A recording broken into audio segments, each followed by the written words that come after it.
House Democrats are on their way to an extraordinary political clash with President Trump, launching a formal impeachment inquiry. It is the top story across the country. House Speaker Nancy Pelosi says the president violated his oath of office by directly asking a foreign power, the president of Ukraine, to investigate a political rival. Now, Mr. Trump confirms they spoke about Joe Biden, but he says he did nothing wrong. He plans to release a transcript of his call with Ukraine's president later today. This all started about 2 weeks ago after the president's acting director of national intelligence blocked the release of a whistleblower complaint about that call. Now, congressional Republicans and Democrats want to see that whistleblower's claim.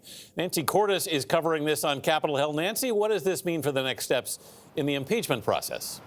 What this means is that the Democratic leadership is no longer divided. It is now all in on the impeachment process. And even the Republican-led Senate is now looking into this Ukraine controversy, voting late yesterday to push the administration to release a whistleblower's complaint. It's really a sad day for our country, actually. I feel very sad about it.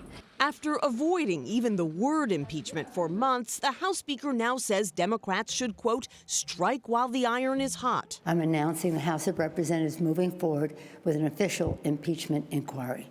The sea change, as she put it, came after President Trump admitted that he pushed the Ukrainian president to investigate unfounded claims about a campaign rival, former Vice President Joe Biden.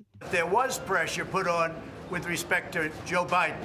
What Joe Biden did for his son, that's something they should be looking at. The actions of the Trump presidency revealed the dishonorable fact of the president's betrayal of his oath of office, betrayal of our national security, and betrayal of the integrity of our elections. Now, more than 2/3 of House Democrats say they are open to impeachment, including members from tough swing districts like Minnesota's Dean Phillips. I don't care if I serve one term in Congress and do my job with the Constitution foremost on my mind and the rule of law.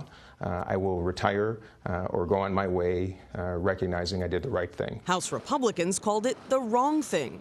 I realize 2016 did not turn out the way Speaker Pelosi wanted it to happen, but she cannot change the laws of this Congress. And even Republicans who have been critical of Mr. Trump said Pelosi should have waited. I think she's a bit ahead of her skis, but let's see what the transcript says. Let's hear what the whistleblower has to say. The president insists he did not put a hold on millions in military aid in an attempt to pressure Ukraine. It was a perfect call.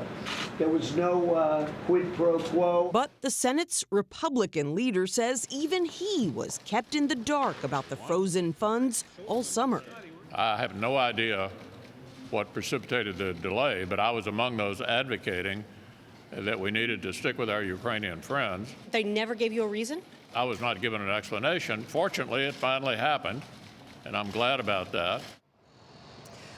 Pelosi says she is now directing 6 House committees to continue their investigations, but under this wider umbrella of impeachment. So then what happens next? Well, the House Judiciary runs point here. That's the committee that would ultimately decide whether to bring formal charges against the president, which would then be voted on by the full House. Now, that sounds like a long process, but Pelosi told her members yesterday twice that she expects the House to move expeditiously. However, it's still unclear whether impeachment, even if it does pass in the House, would go anywhere in the Republican-controlled Senate, where most Republicans, if not all of them, Tony, still oppose it. Wherever it goes, we'll be following it. Nancy, thank you very much.